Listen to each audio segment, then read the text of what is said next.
नमस्कार, ABP news पर आप सभी दर्शकों का बहुत बहुत स्वागत है। मैं हूं आपके साथ चित्रा त्रिपाठी। आप देखना शुरू कर चुके हैं जनहित। कल सुबह के बड़े अखबारों के पहले पन्ने की हर बड़ी खबर अगले 1 घंटे में हम रखेंगे जनहित में आपके सामने। तो आइए शुरू करते हैं आज का जनहित और सबसे पहले दिखाते हैं आज खबरों के मेन्यू में क्या क्या खास है। सबसे पहले बात 2 साल से सुलगते मणिपुर की करेंगे, जहां मुख्यमंत्री एन बीरेन सिंह ने इस्तीफा दे दिया है। 3 दिन पहले ही उन्होंने कुंभ में डुबकी लगाई थी। आज सुबह ही दिल्ली से लौटे थे। जानेंगे ये इस्तीफा प्रायश्चित है या कल आने वाले अविश्वास प्रस्ताव का डर। इसके बाद दिल्ली के नए सीएम की तलाश में चलेंगे। कल तक रेस में 4 नाम थे, जो आज बढ़कर 8 हो गए हैं। ताबड़तोड़ बैठकें चल रही हैं।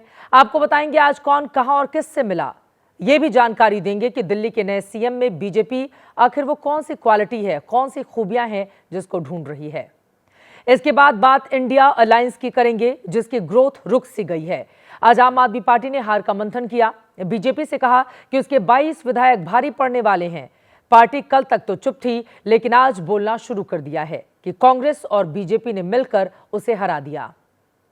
नक्सलवाद को जड़ से खत्म करने के लिए मोदी सरकार ने 2026 तक की डेडलाइन तय की। आज छत्तीसगढ़ में सुरक्षा बलों ने फिर उसका ट्रेलर दिखाया। बीजापुर में 31 नक्सलियों को ढेर कर दिया गया। नक्सली और भी हो सकते हैं, सर्च ऑपरेशन अब भी जारी है। पूरी खबर रखने वाले हैं आपके सामने। इसके बाद महाकुंभ के मार्ग की व्यस्त लाइनें दिखाने वाले हैं। लोगों को लगा था कि अमृत स्नान के बाद महाकुंभ में भीड़ कम हो जाएगी, लेकिन ऐसा हुआ नहीं। अब भी रिकॉर्ड तोड़ लोग वहां पर लगातार पहुंच रहे हैं। भीड़ इतनी ज्यादा है कि प्रयागराज जाने वाले कई रास्तों पर लंबा लंबा जाम लगा हुआ है। तो चलिए शुरुआत करते हैं और जनहित में सबसे पहले बात 2 मुख्यमंत्रियों की खोज से। देश के 2 राज्यों को नए मुख्यमंत्रियों की तलाश है। वैकेंसी ओपन हुई है, लेकिन कंडीशन अप्लाई है। सीएम की दोनों वैकेंसी बीजेपी में ओपन है। इधर दिल्ली में नए सीएम के लिए बीजेपी मंथन कर रही है। उधर मणिपुर के मुख्यमंत्री बीरेन सिंह ने सीएम पद से इस्तीफा दे दिया। दिल्ली में मुख्यमंत्री के लिए अब तक 8 नाम सामने आ चुके हैं। पार्टी को उनमें से एक चुनना है। उधर बीरेन सिंह के राज्यपाल को इस्तीफा सौंपने के बाद सवाल है, नया मुख्यमंत्री कौन होगा। क्या मणिपुर को आज रात ही सीएम मिल जाएगा, या वक्त लगेगा, या फिर भारतीय जनता पार्टी की कुछ और प्लानिंग है। मणिपुर हिंसा को लेकर विपक्ष 21 महीनों से बीरेन सिंह को हटाने की मांग कर रहा था, लेकिन अब से कुछ घंटों पहले बीरेन सिंह ने खुद सीएम के पद से इस्तीफा दे दिया। वो तस्वीर देख सकते हैं आप, जिसमें बीरेन सिंह राजभवन पहुंचकर राज्यपाल अजय भल्ला को अपना इस्तीफा सौंपते हुए दिखाई दे रहे हैं। उनके साथ बीजेपी के north east incharge Sambit Patra भी नजर आ रहे हैं। माना जा रहा है बीजेपी आज रात ही मणिपुर का नया मुख्यमंत्री भी चुन सकती है, क्योंकि कल से मणिपुर विधानसभा का सत्र शुरू होना है और कल ही बीरेन सिंह के खिलाफ विपक्ष ने अविश्वास प्रस्ताव लाने की तैयारी भी कर रखी है। ऐसी खबरें की थी कि अविश्वास प्रस्ताव पर बीजेपी के ही कुछ विधायक उनके खिलाफ वोट कर सकते हैं। ऐसा होता तो बीजेपी की बड़ी फजीहत होती। ये नाराज विधायक दिल्ली आकर पार्टी नेतृत्व को अपनी नाराजगी भी बताकर गए थे। 3 दिन पहले ही बीरेन सिंह अपनी कैबिनेट के साथ प्रयागराज महाकुंभ में पहुंचे थे। अपने सारे मंत्रियों के साथ उन्होंने त्रिवेणी संगम में डुबकी लगाई थी। आज सुबह बीरेन सिंह फिर दिल्ली आए। दिल्ली आकर गृह मंत्री अमित शाह से मुलाकात की और फिर शाम को इम्फाल पहुंचकर उन्होंने राज्यपाल को अपना इस्तीफा सौंप दिया। इस इस्तीफे में उन्होंने जमकर अपने कामकाज भी गिनवाए हैं। कामकाज में मणिपुर की क्षेत्रीय अखंडता को बनाए रखा। सीएम सीमा पर घुसपैठ को कम करने का दावा किया गया। नशीली दवाएं, नार्को आतंकवाद को खत्म करना, फ्री मूवमेंट रिजीम के तंत्र पर बेहतर काम करना, समयबद्ध और तेज सीमा पर काम करना, ये तमाम बातें बीरेन सिंह की ओर से अपने इस्तीफे में गिनाए गए हैं। अब इस्तीफा हो गया तो कांग्रेस ने इसे देर से लिया गया फैसला करार दिया है। राहुल गांधी ने पोस्ट कर लिखा है कि करीब 2 साल तक बीजेपी के सीएम बीरेन सिंह ने मणिपुर में बंटवारा करवाया। मणिपुर में हिंसा, जानमाल के नुकसान और भारत के विचार के विनाश के बावजूद पीएम मोदी ने उन्हें बने रहने की अनुमति दी। सीएम बीरेन सिंह के इस्तीफे से पता चलता है कि बढ़ते जनदबाव, सुप्रीम कोर्ट की जांच और कांग्रेस के अविश्वास प्रस्ताव ने फैसले पर मजबूर किया। कांग्रेस अविश्वास प्रस्ताव से पहले वे बीरेन सिंह के इस्तीफे को अपनी जीत की तरह पेश कर रही है। माहौल बन गया था कि ये अविश्वास प्रस्ताव आ रहा है और बहुमत उनके पास नहीं है। मैं समझता हूं ये उनकी मजबूरी थी। सैकड़ों लोग मारे गए हैं मई 2023 से। 60,000 लोग बेघर विस्थापित हुए हैं। और पिछले 20 महीने से हमारे फ्रीक्वेंट फ्लायर प्रधानमंत्री दुनिया भर का दौरा करते रहते हैं। कल फ्रांस और अमेरिका जाएंगे, पर मणिपुर को नहीं गए हैं। देरी हुई है, पर जिम्मेदारी तो गृह मंत्री की है। गृह मंत्री थी, ये तो एक कठपुतली थे। अब मणिपुर में आगे क्या होगा? बीरेंद्र सिंह के इस्तीफे के बाद कौन बनेगा मुख्यमंत्री, या फिर वहां की राजनीति कोई नई करवट लेती हुई अगली सुबह के साथ नजर आएगी? इस खबर के बारे में हर एक जानकारी आप तक पहुंचाते रहेंगे। आगे बढ़ते हैं, कौन बनेगा मुख्यमंत्री पार्ट 2 की ओर लेकर चलते हैं। आम आदमी पार्टी को हराने के बाद अब बीजेपी उस एक्सरसाइज में लगी हुई है कि दिल्ली में 26 साल बाद सत्ता मिली है तो सीएम बनाए किसे। नए मुख्यमंत्री की तलाश में बीजेपी में हलचल बढ़ती जा रही है। इस वक्त भी 2 बड़ी बैठकें चल रही हैं। एक, बीजेपी अध्यक्ष जेपी नड्डा के निवास पर दिल्ली के बड़े नेता बारी बारी से जाकर मुलाकात कर रहे हैं। अभी तक प्रवेश वर्मा और कैलाश गहलोत मिल चुके हैं। दूसरी बैठक पंत मार्ग पर दिल्ली बीजेपी के दफ्तर में चल रही है, जिसमें दिल्ली के 7 सांसद और उनके क्षेत्र के विधायक दिल्ली बीजेपी अध्यक्ष वीरेंद्र सचदेवा से मुलाकात कर रहे हैं। इससे पहले सीएम और सरकार बनाने की तैयारियों पर बड़ी बैठक आज गृह मंत्री अमित शाह के निवास पर भी हुई। इस बैठक में अमित शाह के अलावा बीजेपी के राष्ट्रीय अध्यक्ष जेपी नड्डा, संगठन महासचिव वीएल संतोष, दिल्ली के प्रभारी बैजयंत पांडा और दिल्ली बीजेपी के अध्यक्ष वीरेंद्र सचदेवा मौजूद रहे। बैठक में नए सीएम को लेकर नामों पर चर्चा हुई। उन नामों पर भी विचार हुआ जो मंत्री बनाए जा सकते हैं। यह भी खबर है कि इन बैठकों में दिल्ली की सत्ता में 26 साल बाद पार्टी की वापसी का जश्न बड़े पैमाने पर मनाने पर भी चर्चा हो रही है। उसकी भी तैयारी की जा रही है। सूत्रों के हवाले से खबर है कि प्रधानमंत्री नरेंद्र मोदी की विदेश यात्रा से लौटते ही नए मुख्यमंत्री के नाम पर फाइनल मुहर लग जाएगी। इसके बाद विधायक दल का नेता चुनने की औपचारिकता भी पूरी कर ली जाएगी। हालांकि शपथ ग्रहण की कोई संभावित तारीख अब तक सामने नहीं आई है, लेकिन यह लगभग तय है कि शपथ ग्रहण भव्य होगा और उसमें बीजेपी और एनडीए शासित सभी राज्यों के मुख्यमंत्री और नेतागण शामिल होंगे। एक बार फिर विपक्ष को एनडीए की ताकत का संदेश दिए जाने की पूरी कोशिश की जाएगी। 26 साल पहले बीजेपी जब दिल्ली की सत्ता में थी तो उसे बैक टू बैक 3 मुख्यमंत्री बदलने पड़ गए थे। इसीलिए पार्टी ठोक बजाकर हर एंगल से देखकर मुख्यमंत्री चुनना चाहती है, जो दिल्ली में सरकार के साथ ही सियासी समीकरणों को भी साध कर रखे। अब आपको दिखा देते हैं वो चेहरे कौन कौन से हैं।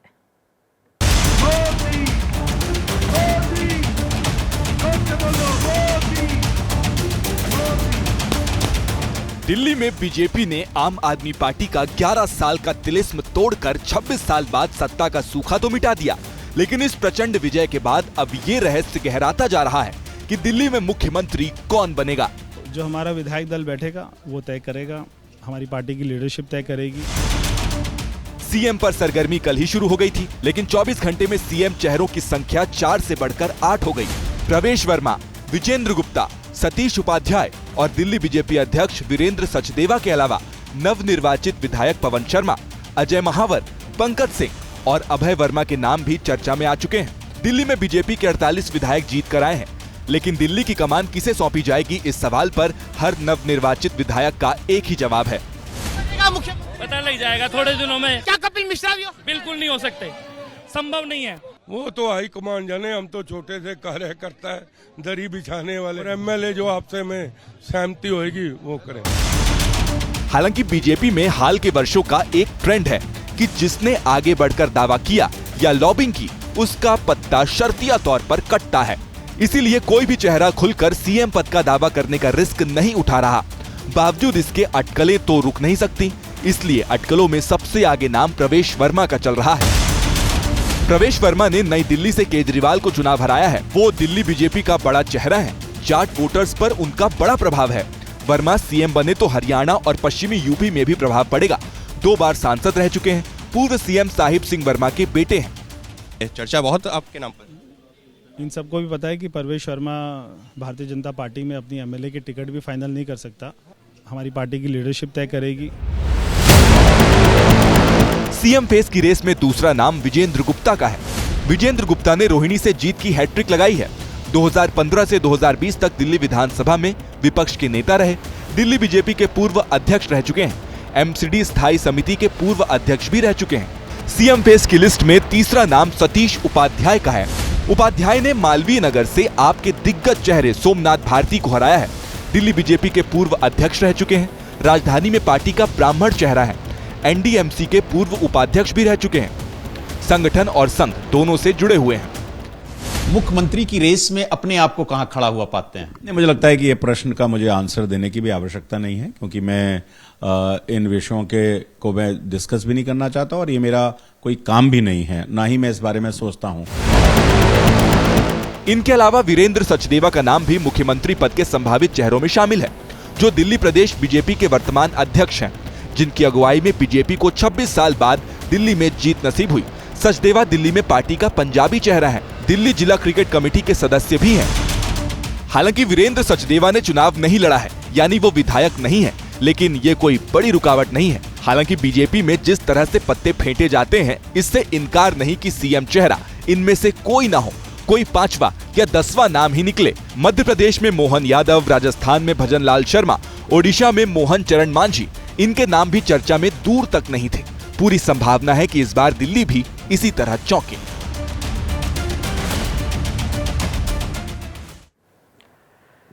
बीजेपी की सीएम चॉइस लिस्ट अभी पूरी नहीं हुई है। अभी आपने 4 चेहरे देखे जिनके नाम पर पहले से ही चर्चा चल रही थी, लेकिन जीत के बाद कल से अब तक इसमें 4 और नाम भी जुड़ चुके हैं। ये 4 नाम पहले के 4 नामों से अगर तुलना कर लें तो थोड़े कम चर्चित हैं।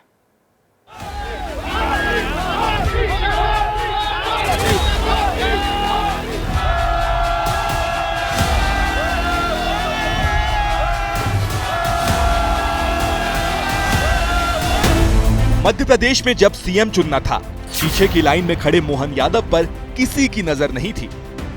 राजस्थान में जब सीएम चुनना था, पर्ची में भजन लाल शर्मा का नाम देखकर वसुंधरा खुद चौंक गई थी। ओडिशा में जब सीएम चुनना था, तो मोहन चरण मांझी का नाम दूर दूर तक कहीं भी चर्चा में नहीं था।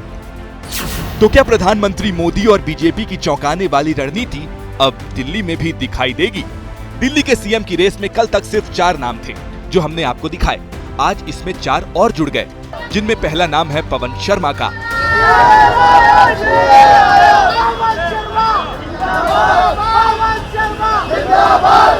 पवन शर्मा ने उत्तम नगर सीट पर आपके नरेश बालियान की पत्नी पूजा बालियान को 29,000 से ज्यादा वोटों से हराया। पवन शर्मा असम में बीजेपी के सहप्रभारी हैं और दिल्ली बीजेपी के अध्यक्ष रह चुके हैं। विधायक दल की बैठक होगी, विधायक दल के बीच में नेता चुना जाएगा। देश के यशस्वी प्रधानमंत्री आदरणीय नरेंद्र मोदी जी और यहाँ के विधायक सब हम लोग मिलकर जो तय होगा, उसमें भारतीय जनता पार्टी का मुख्यमंत्री भी तय हो जाए। अगला नाम बीजेपी के नवनिर्वाचित विधायक अजय महावर का है, जिन्होंने घोंडा सीट से दूसरी बार जीत दर्ज की है। अजय महावर बनिया समुदाय से आते हैं, दिल्ली विधानसभा में मुख्य सचेतक रहे हैं और संगठन के साथ साथ संघ से भी जुड़े रहे हैं। पार्लियामेंट्री बोर्ड और हमारा शीर्ष नेतृत्व जो निर्णय लेगा, वो वही मोदी जी का सिपाही मुख्यमंत्री बनेगा।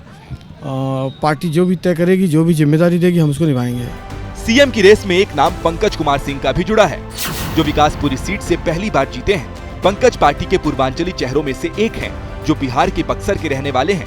पंकज सिंह को सीएम की कुर्सी दी तो ये बिहार और पूर्वांचल को साधने की कोशिश जैसा हो सकता है। दिल्ली का मुख्यमंत्री कौन होगा? आई एम सॉरी, ये पार्टी डिसीजन लेती है। मैं पार्टी का छोटा सा कार्यकर्ता हूँ। ये पार्टी में सब बैठ के तय करते हैं। हमारा उच्च अधिकारी सबके सहमति से होती है। इसके अलावा दिल्ली के नए सीएम को लेकर एक और चेहरा चर्चा में आया है। नाम है अभय वर्मा, जिन्होंने पूर्वांचली बहुल लक्ष्मी नगर सीट से पार्टी को जीत दिलाई है। अभय वर्मा दिल्ली बीजेपी के प्रवक्ता हैं, पार्टी के उपाध्यक्ष पद की जिम्मेदारी निभा चुके हैं और बीजेपी पूर्वांचल फ्रंट की अगुवाई भी कर चुके हैं। मुख्यमंत्री की रेस में आपका भी नाम चल रहा है, क्या कहना है? मैं नहीं हूँ और सिर्फ निर्णय करेगा। बीजेपी आलाकमान के लकी ड्रॉ में किसी नए चेहरे की किस्मत खुल जाए तो ये कोई हैरानी की बात नहीं होगी। जितने भी लोगों के नाम चल रहे हैं, माइक लगाओ, सवाल पूछो कि क्या आप बनेंगे मुख्यमंत्री, तुरंत कहा जाता है नहीं नहीं मैं नहीं हूं। यकीनन आला कमान का डर है, क्योंकि जिसका नाम बहुत ज्यादा तेजी से आगे चलता है या फिर जो लॉबिंग करता है फिर उसके लिए मुश्किलें बढ़ जाती हैं, वो पीछे की कतार में भी खड़ा नजर नहीं आता। बीजेपी आज नहीं तो कल दिल्ली का सीएम चुन ही लेगी, लेकिन जो आम आदमी पार्टी कल गम में डूबी हुई थी आज थोड़ी एक्शन में आई है। उसने कहा है कि बीजेपी भूले नहीं कि आम आदमी पार्टी के अब भी 22 लोग जीते हैं और दिल्ली में सियासी मुकाबला अभी खत्म नहीं हुआ है। जनता का जो भी निर्णय है, जनता का जो भी फैसला है, उसे हम पूरी विनम्रता के साथ स्वीकार करते हैं। केजरीवाल ने कल दिल्ली में विनम्रता से हार कबूली थी, लेकिन मीडिया के कैमरे उनके झलक को तरस गए। केजरीवाल की आवाज पर सारे 22 विधायक और वो बड़े नेता जो चुनाव में हार गए बैठक के लिए पहुंचे। लंबे मंथन के बाद आतिशी बाहर आई और डिटेल्स दी। उस मीटिंग में सभी विधायकों को दिशा निर्देश दिए हैं कि अपने अपने विधानसभा क्षेत्र में जो भी लोगों के काम हैं, जो लोगों की सेवा है, वो आम आदमी पार्टी के विधायकों को करनी है। लेकिन दूसरे ही पल आतिशी ने बीजेपी की जीत को पैसे, गुंडागर्दी और चुनावी धांधलियों की जीत बता दिया। इतनी गुंडागर्दी से ये चुनाव हुआ, दिल्ली के इतिहास में ऐसा चुनाव कभी नहीं हुआ होगा, जहां खुलेआम पैसा बट रहा है, खुलेआम दारू बट रही है, पुलिस वाले बंटवा रहे हैं, गुंडागर्दी हो रही है। जो गुंडागर्दी की शिकायत कर रहा है उसको जेल में डाल दिया जा रहा है। बैठक से मनीष सिसोदिया भी बाहर आए। उन्होंने भी आरोप लगाया कि बीजेपी हेरा फेरी से चुनाव जीती है। ऐसे समय में जब खुल के पैसे बांटे जा रहे थे, जूते साड़ियां बांटे जा रही थी, शराब बांटी जा रही थी, खुल के मशीनरी का दुरुपयोग हो रहा था, वैसे में चुनाव लड़ना कोई आसान काम नहीं था। जैसे जैसे नेता केजरीवाल के घर से बाहर आते रहे, हार के नए नए एंगल लाते रहे। एमआईएम का मकसद ही सीधा सीधा आम आदमी पार्टी को नुकसान पहुंचाना और बीजेपी को फायदा पहुंचाना है। 2 सीट पर चुनाव लड़ना और 68 सीटों पर इफेक्ट डालना ही था। और कांग्रेस कहीं भी जीतने के लिए चुनाव नहीं लड़ रही थी, कांग्रेस आम आदमी पार्टी को हराने के लिए चुनाव लड़ रही थी। वहीं आतिशी ने यह भी कहा कि बीजेपी जीत तो गई, लेकिन उसे ज्यादा जश्न मनाने का मौका नहीं देंगे। आम आदमी पार्टी इस पर भारतीय जनता पार्टी की जवाबदेही को सुनिश्चित करेगी। दिल्ली की हर महिला को भारतीय जनता पार्टी से ये 2500 रुपए 8 मार्च तक आम आदमी पार्टी दिलवा के रहेगी। आम आदमी पार्टी के हार के मंथन में बीजेपी के लिए एक ही ठीक ठाक खबर थी, वो ये कि बैठक में किसी के ईवीएम पर सवाल उठाए जाने की खबर नहीं आई। जब बच्चे झगड़ा करते हैं, एक दूसरे को धक्का देकर गिरा देते हैं या एक दूसरे के बाल नोच लेते हैं, तो घर के 4 बड़े बूढ़े उन्हें पास बिठाकर समझाते हैं कि एकता में शक्ति की प्रेरक कहानियां सुनाते हैं। बस वही अब इंडिया गठबंधन में भी शुरू हो गया है। कल दिल्ली के नतीजे आते ही इंडिया गठबंधन के नेताओं में उपदेश की एक अलग सियासत देखी जा रही है।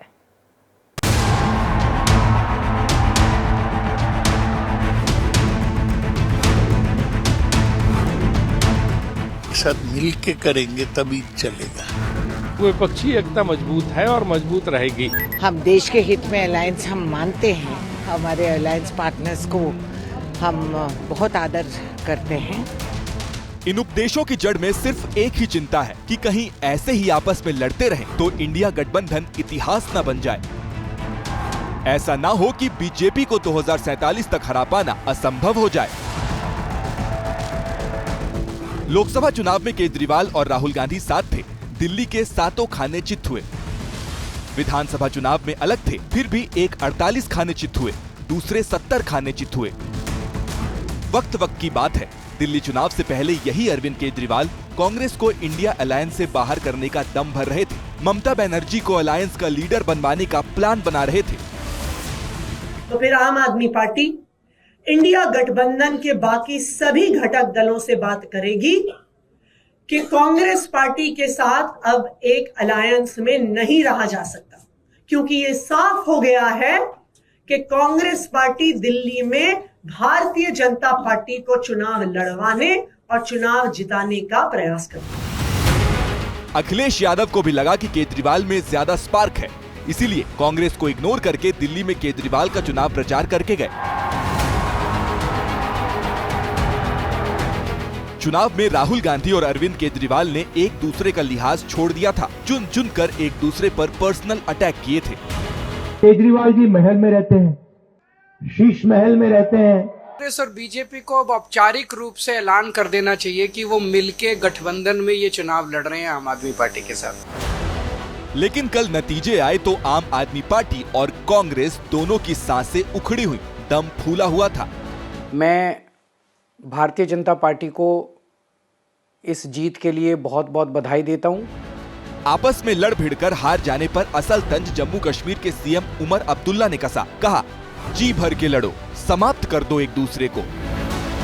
कल ही पीएम मोदी ने भी अटैक किया। कहा, एक दूसरे को मिटाना यही इंडिया अलायंस का चरित्र है। कांग्रेस एक परजीवी पार्टी बन चुकी है। ये खुद तो डूबती है, अपने साथियों को भी डुबोती है। नतीजों के बाद सोशल मीडिया पर भी नैरेटिव बनने लगे कि ये अलायंस मोदी को कभी नहीं हरा सकता। मोदी जी, इस जन्म में तो आप हमको नहीं हरा सकते दिल्ली के अंदर आम आदमी पार्टी को। हालांकि कल दिल्ली में हिसाब बराबर भी हो गया। आपको सीटें न देकर हरियाणा में कांग्रेस हारी थी, दिल्ली में कांग्रेस को साथ न लेकर आप हार गई। लेकिन इंडिया अलायंस को अब चिंता हो रही है कि एक दूसरे को ही हराते रहेंगे तो बीजेपी को कब हरा पाएंगे।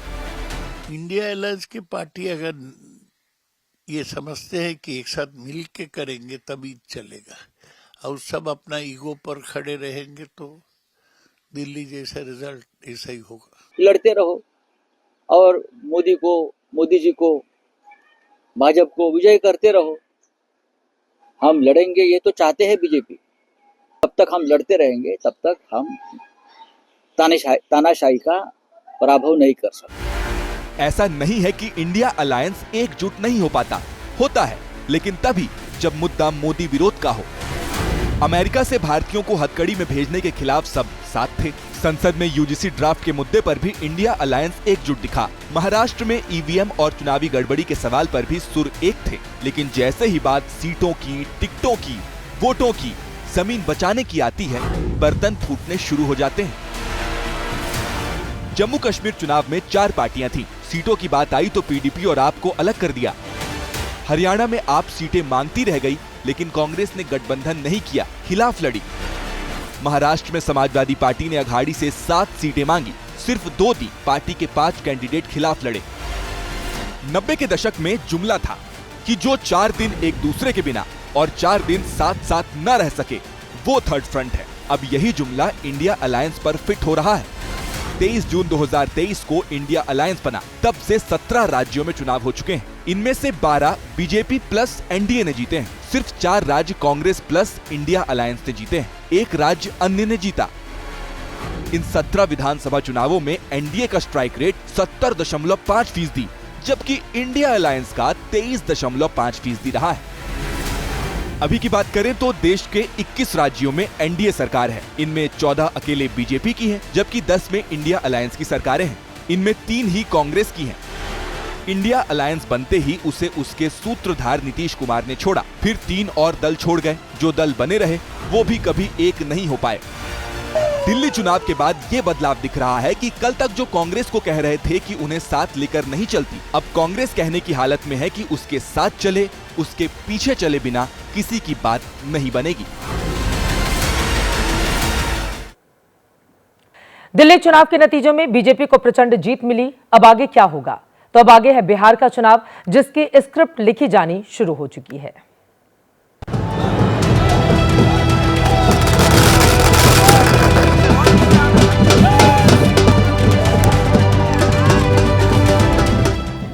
दिल्ली में जीत के बाद बीजेपी के जश्न की ये तस्वीरें बिहार की राजधानी पटना की हैं। दिल्ली के बाद अब बिहार की तैयारी है, क्योंकि दिल्ली तो झांकी है, बिहार अभी बाकी है। देश में अगला चुनाव बिहार में है, जहां इस साल के अंत में चुनाव होने वाले हैं। प्रधानमंत्री मोदी ने भी जीत के बाद पार्टी मुख्यालय में विजयी भाषण देते हुए बिहार का एक नहीं कई बार जिक्र किया। पूर्वांचल के लोगों का, पूर्वांचल के एक सांसद के नाते विशेष रूप से आभार व्यक्त करता हूं। आप याद करिए, नीतीश जी के पहले बिहार किस हालत में था। बिहार में नीतीश जी को अवसर मिला। बदलाव भी तभी आया जब एनडीए की सरकार आई। मोदी ने जिक्र किया तो तेजस्वी यादव से जब इस बारे में सवाल पूछा गया तो उनका जवाब सुनिए। बिहार बाकी है। बिहार है, समझना पड़ेगा उनको। बिहार बाकी है। बिहार है, समझना पड़ेगा उनको। इस बीच बिहार में पोस्टर वॉर भी शुरू हो गया है। जब दिल्ली में चुनाव नतीजे आ रहे थे तब पटना में तेजस्वी के समर्थन में पोस्टर लगाए जा रहे थे। आरजेडी भले दिल्ली चुनाव का असर बिहार में न पड़ने की बात करे, लेकिन एनडीए के खेमे में दिल्ली की जीत ने नई जान फूंक दी है। बाय इलेक्शन अभी हुआ था, ऐसा सीट भी जीते हम लोग जो 30 साल से नहीं जीते। बिहार का समझ एनडीए और नीतीश कुमार से ज्यादा किसको है? अब बिहार की जनता पॉलिटिकली सबसे सेंसिटिव जनता, सब जानती है। सब मिला करके अगला चुनाव भी यहाँ एनडीए बहुत बड़े मत से जीते। बिहार के लिए मैंने पहले ही कहा है कि हम लोग का गठबंधन इतना मजबूत है, विनिंग कॉम्बिनेशन के साथ हम लोग आगे बढ़ रहे हैं। 225 प्लस सीटों के साथ इस बार बिहार में हम लोग सरकार बनाने जा रहे हैं। दिल्ली में वोटिंग के बाद से ही मोदी ने मिशन बिहार पर काम करना शुरू कर दिया था। 2 दिन पहले भी पीएम मोदी के साथ एनडीए के करीब 30 बिहारी सांसदों ने मुलाकात की थी। इस बार के बजट में भी बिहार के लिए बड़े ऐलान हुए। वैसे बिहार में चुनाव की तैयारी सभी पार्टियों की तरफ से तेज हो चुकी है। सभी दल अपने अपने हिसाब से रणनीति बनाने में जुटे हैं। राहुल गांधी बीते 3 हफ्तों में 2 बार बिहार का दौरा कर चुके हैं। एनडीए का बिहार में जिलावार सम्मेलन चल रहा है। नीतीश बिहार में यात्रा पर निकले हुए हैं। तेजस्वी यादव अलग अलग जिलों का दौरा कर रहे हैं। प्रधानमंत्री नरेंद्र मोदी का भी इस महीने बिहार जाने का कार्यक्रम है। बिहार में इस बार का चुनाव पिछले चुनावों से अलग रहने वाला है। पहले जहां आमने सामने की लड़ाई एनडीए और आरजेडी गठबंधन में होती थी, इस बार प्रशांत किशोर भी पार्टी बनाकर उतरने वाले हैं। चलिए राजनीतिक खबरों से बाहर निकलते हुए लेकर चलते हैं अब महाकुंभ की ओर। सबको लग रहा था कि महाकुंभ के 3 अमृत स्नान खत्म हो चुके हैं, नागा साधु भी लौट रहे हैं, तो अब खास भीड़ नहीं होगी। लेकिन कहानी उल्टी है। प्रयागराज में भीड़ इतनी ज्यादा है कि वहां जाने वाली गाड़ियां घंटों तक जाम में फंस रही हैं।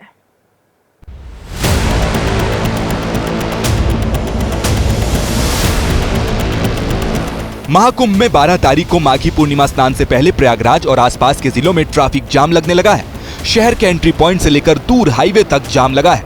कई किलोमीटर पहले से गाड़ियां कछुए की रफ्तार से आगे बढ़ने को मजबूर हैं। सामने की अगर आप तस्वीरें देखिए तो ये तस्वीरें प्रयागराज के रास्ते की हैं और अभी प्रयागराज पहुंचने में लगभग 35 किलोमीटर का फासला जो है वो बचा हुआ है। स्थितियां देखिए तो लगभग पिछले 5 किलोमीटर पहले से ऐसी ही जाम की स्थिति है। प्रयागराज जाने वाले रास्ते में आपको देश के हर कोने से आई हुई गाड़ियां दिखेंगी। अलग अलग राज्यों से आए लोग जाम में फंसने के बाद बस जल्द से जल्द प्रयागराज पहुंचने की उम्मीद लेकर गाड़ियों में बैठे हुए हैं। फंसे पड़े हैं इसमें। बहुत देर से फंसे? ऐसा 2 घंटे हो गए फंसे। 5 घंटे हो गए। 45 साल उम्र हो गई, लेकिन ऐसा जाम मैंने देखा नहीं जो है। तो लगभग 2.5 से 3 घंटे हो गए। सड़क पर फंसी हुई गाड़ियों की तस्वीरें प्रयागराज जाने वाले हर रास्ते पर एक जैसी ही हैं। ट्रैफिक व्यवस्था चरमराती दिखी तो समाजवादी पार्टी ने योगी सरकार को एक बार फिर घेरा। अखिलेश यादव ने सोशल मीडिया पर लिखा, प्रयागराज महाकुंभ में फंसे करोड़ों श्रद्धालुओं के लिए तुरंत आपातकालीन व्यवस्था की जाए। हर तरफ से जाम में भूखे, प्यासे, बेहाल और थके तीर्थयात्रियों को मानवीय दृष्टि से देखा जाए। आम श्रद्धालु क्या इंसान नहीं है? सड़क से भी बुरा हाल तो रेलवे में है। ये वीडियो वाराणसी के कैंट रेलवे स्टेशन का है। इन श्रद्धालुओं को जब ट्रेन के डिब्बे में घुसने की जगह नहीं मिली तो ये लोग इंजन में ही चढ़ गए। वीडियो में 10 से ज्यादा श्रद्धालु इंजन के अंदर घुसते दिख रहे हैं। बताया गया कि रेलवे पुलिस के हस्तक्षेप के बाद कहीं जाकर इन्हें इंजन से उतारा गया। फिलहाल महाकुंभ की भीड़ का असर वाराणसी में भी दिख रहा है। लोग कुंभ नहाने के बाद वाराणसी पहुंच जा रहे हैं, जिससे वहां भी भीड़ बढ़ गई। आज महाकुंभ में 1 करोड़ से ज्यादा लोगों ने स्नान कर लिया है। बीजापुर में सुरक्षा बलों ने 31 नक्सलियों को मुठभेड़ में मार गिराया है। 2 जवान भी शहीद हुए हैं। गृह मंत्री अमित शाह ने कहा है कि 31 मार्च 2026 से पहले देश से नक्सलियों का खात्मा हो जाएगा। छत्तीसगढ़ के बीजापुर में नक्सलियों के खिलाफ ऑपरेशन में सुरक्षा बलों को बड़ी कामयाबी मिली है। दरअसल डीआरजी एसटीएफ को सूचना मिली थी कि नेशनल पार्क के जंगल में बड़ी संख्या में नक्सली जुटे हैं। सुरक्षा बलों की टीम ने चारों तरफ से उन्हें घेर लिया और मुठभेड़ शुरू हो गई। इस एनकाउंटर में 31 नक्सली मार गिराए गए। कुल 31 माओवादियों का डेड बॉडी अब तक रिकवर किए गए थे। घटनास्थल से काफी बड़ी मात्रा में AK-47, INSAS, SLR, BJ launchers, इस प्रकार का हथियार भी रिकवर किए गए थे। इस मुठभेड़ में 2 जवान शहीद हो गए, जबकि 2 जवान घायल हैं। घायलों को एयरलिफ्ट करके रायपुर अस्पताल में भर्ती कराया गया है, जहां उनकी हालत खतरे से बाहर बताई जा रही है। इसमें बीजापुर मुठभेड़ में जो 2 घायल जवान हैं, दोनों जवानों से मिलकर हम डॉक्टरों से इसकी रिपोर्ट जान करके आए हैं। एक के पैर में चोट आई हुई है और दूसरे के सिर और चेस्ट में छर्रे लगे हुए हैं, दोनों अभी आउट ऑफ डेंजर। मारे गए नक्सलियों के पास से भारी मात्रा में हथियार और विस्फोटक पदार्थ बरामद हुए हैं। बीजापुर में इस साल 4 बड़े एनकाउंटर नक्सलियों के खिलाफ हो चुके हैं। पहले एनकाउंटर में 5 नक्सली मारे गए थे, दूसरे में 12, तीसरे में 8 और अब 31 नक्सली ढेर किए गए। पिछले 14 महीने में छत्तीसगढ़ में 274 नक्सलियों को सुरक्षा बलों ने मार गिराया। 1166 गिरफ्तार किए गए हैं, जबकि 969 ने आत्मसमर्पण किया है। बीजापुर जिले में जो नेशनल पार्क एरिया है वहां पर मुठभेड़ हुआ है, जिसमें 31 नक्सलियों का 100 बरामद हुआ है। मैं ये तीनों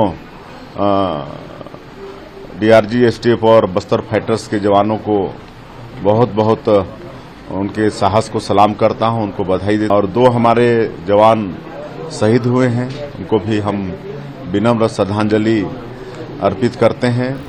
बीजापुर एनकाउंटर पर गृह मंत्री अमित शाह ने सोशल मीडिया एक्स पर लिखा कि नक्सल मुक्त भारत बनाने की दिशा में सुरक्षा बलों ने छत्तीसगढ़ के बीजापुर में बड़ी सफलता हासिल की है। इस ऑपरेशन में 31 नक्सलियों को ढेर करने के साथ ही भारी मात्रा में हथियार और विस्फोटक सामग्री भी बरामद की गई है। गृह मंत्री अमित शाह ने यह भी कहा कि 31 मार्च 2026 तक देश नक्सल मुक्त हो जाएगा।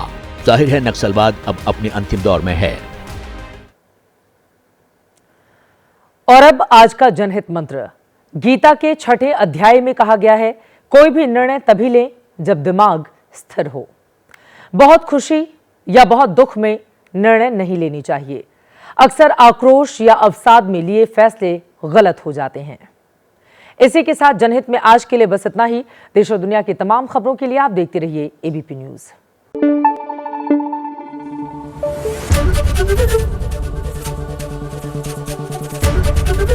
एबीपी न्यूज आपको रखे आगे।